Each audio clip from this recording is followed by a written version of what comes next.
안녕하세요. 임상미생물학 강사 박민지입니다. 지난 강의에 이어서 세균학 마무리 지어볼게요. 먼저 문제 보기 전에 혐기성 세균에 대해서 공부를 좀 해볼 건데요. 먼저 무산소성 세균도 여러분 산소성 세균처럼 그람 양성과 그람 음성으로 구별을 할 수가 있어요. 그람 양성도 이제 형태에 따라서 또 구별을 할 수가 있는데 알균과 막대균으로 구별을 할 수가 있고 음성균도 마찬가지로 알균과 막대균으로 구별을 할 수가 있어요. 먼저 무산소성 그람 양성 알균으로는요, 대표적으로 펩토코커스와 펩토스트랩토코커스가 있고요. 여기서 좀 중요한 게 그람 양성 막대균이 중요해요. 그람 양성 막대균 같은 경우에는 이제 아포를 형성하는 균종과 아포를 형성하지 않는 균종으로 나눌 수가 있는데요. 아포를 형성하지 않는 균종은 락토바실러스라고 보시면 되시고요. 특징은 이제 전산 생성을 한다고 보시면 되시고, 또 하나 중요한 건 액티노마이시스. 액티노마이시스 같은 경우에는 대표적인 균종으로 액티노마이시스 이스라엘리라는 균종이 있는데요. 이거 같은 경우에는 이제 BHI 배지에서 어금니 모양을 보이는 균종이었어요. 또 특징적인 게 다수의 백혈구가 유황가리.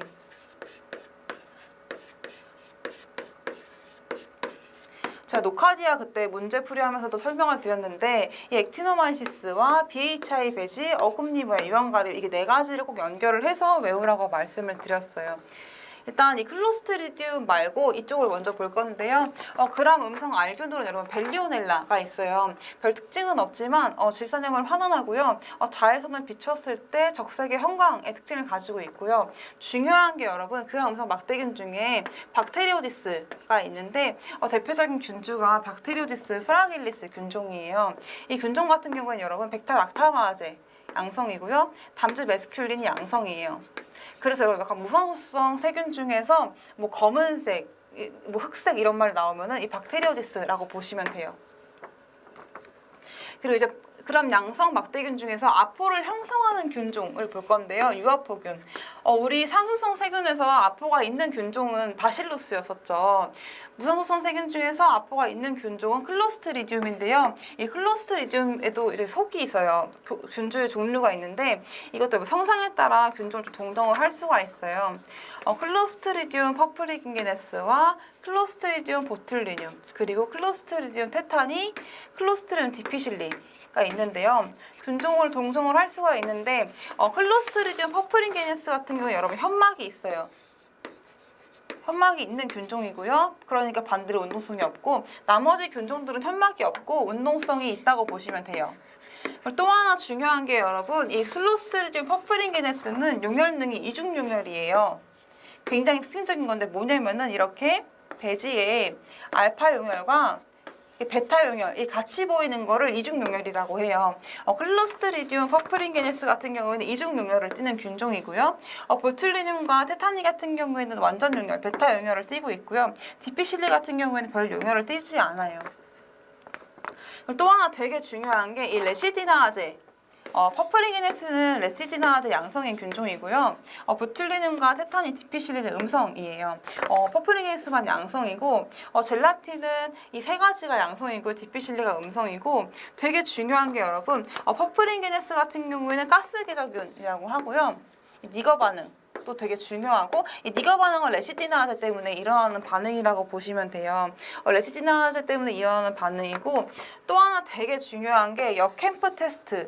이것도 되게 중요한데요. 역캠프 테스트가 뭐냐면은 우리 원래 캠프 테스트 할 때 캠프 테스트 같은 경우에는 이렇게 횡축 가로에다가 먼저 세로에다가 여러분 원래 캠프 테스트는 여기에다가 오레우스를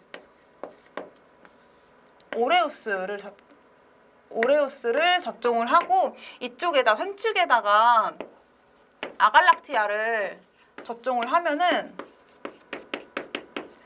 이게 화살촉 모양이 생성되는 거를 캠프 양성이라고 봤었죠.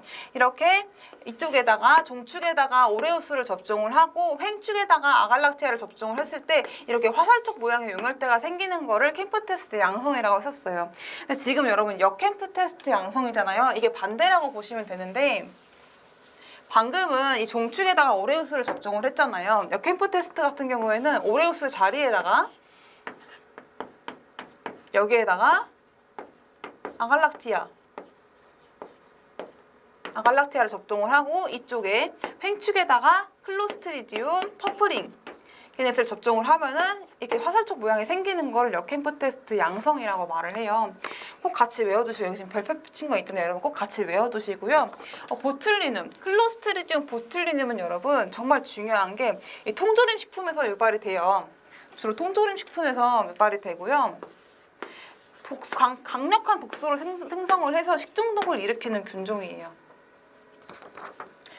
그리고 테타니는 여러분 북채 모양이라고 되어 있는데요. 이게 무슨 말이냐면 드럼스틱이라고도 하는데 아포가 단재성이어서 이런 모양으로 생겼거든요. 그래서 북채 모양이라고 하고요. 테타니는 파상풍을 일으키는 균종이에요. 그리고 이 테타닌도 운동성이 강하기 때문에요. 그 프로테우스처럼 유주 현상이 일어나는 특징을 가지고 있고요. 그리고 또 이제 마지막으로 클로스트리디움 디피실리 같은 경우에는 위막성 대장염균. 이고 이제 주로 이제 병동 환자들한테 많이 발생이 되는데 항생제를 많이 투여를 받았을 때 설사의 증상이 보이면은 이 균종을 좀 동정을 하기 위해서 검사를 내기는 해요. 그리고 이 균종을 동정을 하기 위해서 전용 배지가 있어요. CCFA 배지. 클로스트리디움을 동정을 하기 위해서 전용 배지인 CCFA 배지가 있고요.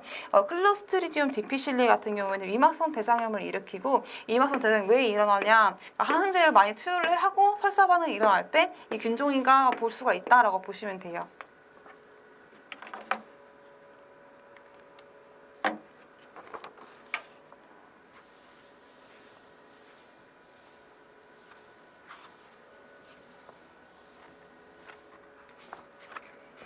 자, 클로스트리디움 퍼플링기네스에 대한 설명으로 옳지 않은 것은 이라고 되어 있어요. 1번 볼까요? 북채 모양이고 아포가 단재성이래요. 아니죠, 여러분. 북채 모양 제가 드럼스틱이라고 말씀드리면서 약간 이렇게 아포가 단재성.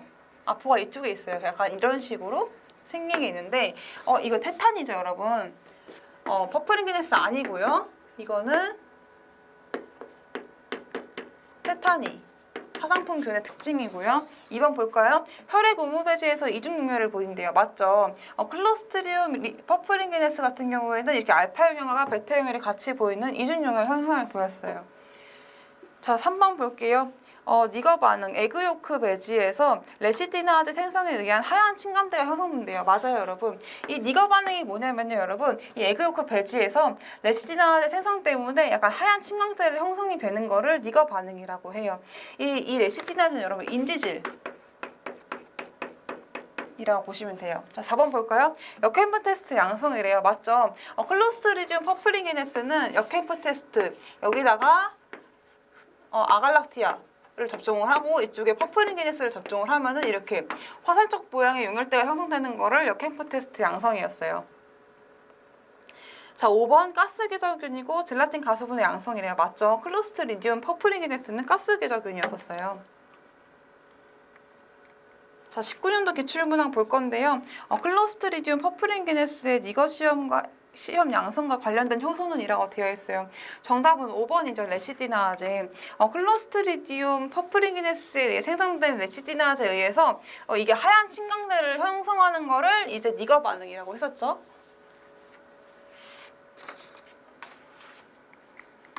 자, 82번 볼게요. 통조림 식품이래요. 제 통조림은 보툴리눔이라고 말씀을 드렸었죠. 통조림 식품에서 강한 뇌독소를 색성하여 식중독을 일으키는 균조는 이라고 했어요. 자, 강한 뇌독소. 통조림 식품에서 강한 뇌독소를 일으키는 거는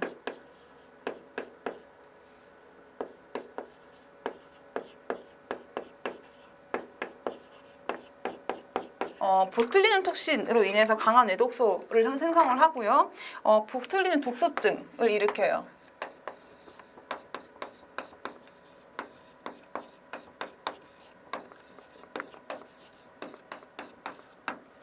자, 정답은 여러분, 정답은 2번이죠. 먼저 볼까요? 클로스트리디움 보툴리눔 같은 경우에는 강한 뇌독소를 생성을 해서 식중독을 유발을 하고요. 주로 통조림 식품 에서 발견이 되는 균주고 이거는 운동성이 양성이었고요. 용혈능은 베타 용혈을 띄었었어요. 자, 클로스트리디움 테타니 같은 경우에는 파상풍 균종이었죠, 여러분. 아까 하는 거 복습하는 거예요. 파상풍을 일으키는 균종이었고요. 아포가 단지성이기 때문에 드럼스틱, 북채 모양. 북채 모양을 띠고 있었고, 그리고 이제 중호성 편모. 그래서 유주현상을 띠는 균종이었었어요. 자, 클로스트리디움 디피실리 같은 경우에는 위막성 대장염을 일으키는 균종이었죠. 항균제 관련 설사라고 보시면 되시고, 위막성 대장염을 일으키고 전용 배지가 있었어요. CCFA. 전용 배지로 CCFA가 있었고요. 자, 마지막으로 되게 중요한 클로스트리디움 퍼프링게네스. 얘는 뭐 식중독이나 중요한 게 가스개전. 그리고 또 하나 중요한 게 알파용혈과 베타용혈을 같이 일으킨다고 말씀을 드렸죠. 이중용혈을 일으키고, 또 중요한 게 레시디나아제 양성. 그러니까 인지질을 분해를 하는 효소였죠. 양성이고, 또 중요한 거 역캠프 테스트 양성이었죠.